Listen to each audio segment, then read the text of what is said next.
You ever have that feeling where just the thought of going out is exhausting? Not because you're antisocial or anything, but just because staying home feels better?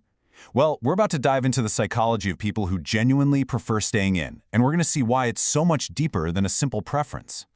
This quote, wow, it just captures it perfectly, doesn't it? For a lot of people, this isn't an exaggeration at all.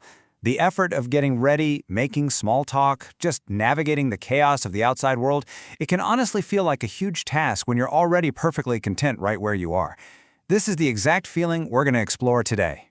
So first things first, it is absolutely crucial to understand that this is a conscious choice. We're talking about something called a home-centered orientation, and it's a way of life people actively choose and cultivate. And it is so important to make this distinction. We're not talking about clinical conditions like agoraphobia, which involves real fear, or the kind of isolation that comes with depression. Nope. This is a totally non-clinical preference where the goal is simply contentment, not a reaction to fear or sadness. Here's the official term for you: home-centered orientation. For people with this mindset, home isn't just a place to crash after a long day. It's the main stage. It's the foundational environment where life is lived most authenticity. Think of it less like a temporary base camp and more like home base. Now, this orientation usually comes with a pretty specific set of traits. High introversion, well, that's not a huge surprise, but also a high need for autonomy, that deep desire to be in control of your own environment. When you mix that with a low need for external thrills, you get this really powerful idea of radical self-reliance. Let's dig into how that actually develops. So where does a mindset like this come from? It definitely doesn't just appear out of thin air. For a lot of people, the foundation for this kind of self-reliance is built way back in childhood. I want you to picture this specific scenario: the latchkey kid. They get home from school, unlock the door, and walk into a quiet, empty house. No parents are home yet, no scheduled activities, there's just space. And a whole lot of silence. So what do you think a child learns in that kind of environment? Day in and day out? It's not necessarily about being lonely. Often it's something else entirely. They learn these 4 absolutely crucial skills. 1, they figure out how to entertain themselves. 2, they learn to create their own structure. 3, they discover that being alone isn't scary. In fact, it can be really comfortable. And all of this together develops that radical self-reliance. They learn that they are enough to meet their own needs. Okay, so that childhood foundation of self-reliance then supports 3 really powerful psychological drivers that keep this preference going strong in adulthood. And those are the need for control, authenticity, and privacy. But before we break those 3 down, just think about this for a second. For many of us, most social interaction is basically a performance. You know, the quick "how are you?", the appropriate nod, pretending to be interested, all those little acts, they drain an incredible amount of energy. The first driver is control. I mean, at home, you control literally everything: the temperature, the volume, who you talk to. The outside world, it's chaotic, it's unpredictable. And for someone who has a low tolerance for that kind of unpredictability, leaving the house means giving up control.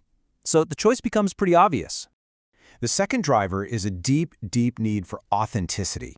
People with the home-centered orientation often have a finely tuned detector for nonsense.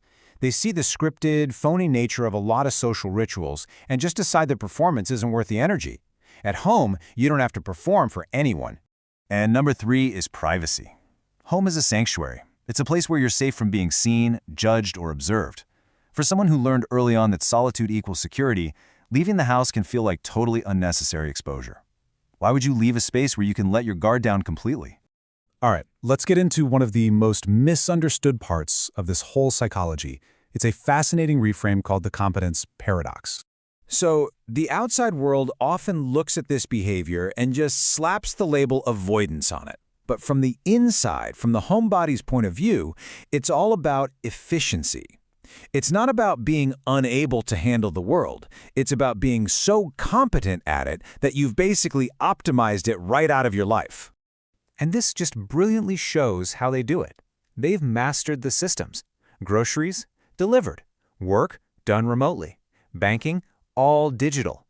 Even their social life gets optimized. They focus only on infrequent but high-quality interactions with people they genuinely care about. It's all about minimizing the low-value activities. Now this gets to the very core of the mindset. For a lot of people, maybe most people, a huge chunk of their self-worth comes from the outside world. Social approval, likes on a post, what other people think of them. But for the home-centered person, look at this. The chart is completely flipped on its head. Because they learn self-reliance, they generate their own sense of accomplishment, their self-worth comes from an internal scoreboard. What other people think, it just doesn't really register in the same way. So what does this all mean for us in our modern world? Well, it means this isn't just a personality type. In a way, it's a quiet but incredibly powerful counterculture. Let's just be really precise with our language here for a moment. This mindset isn't antisocial, not at all. It's selectively social. It's about making a conscious choice to invest your social energy only where it's going to give you the highest return. And, this is why this whole idea matters now more than ever. We live in a culture that is relentlessly pushing us toward burnout, toward social media exhaustion, with this constant pressure to always do more. This psychology offers a radical alternative. It's a model that says it's okay to prioritize your own energy over what everyone else expects. So we're going to end with this thought. In a world that is constantly screaming for more experiences, more connections, more visibility, this mindset quietly proposes a different path.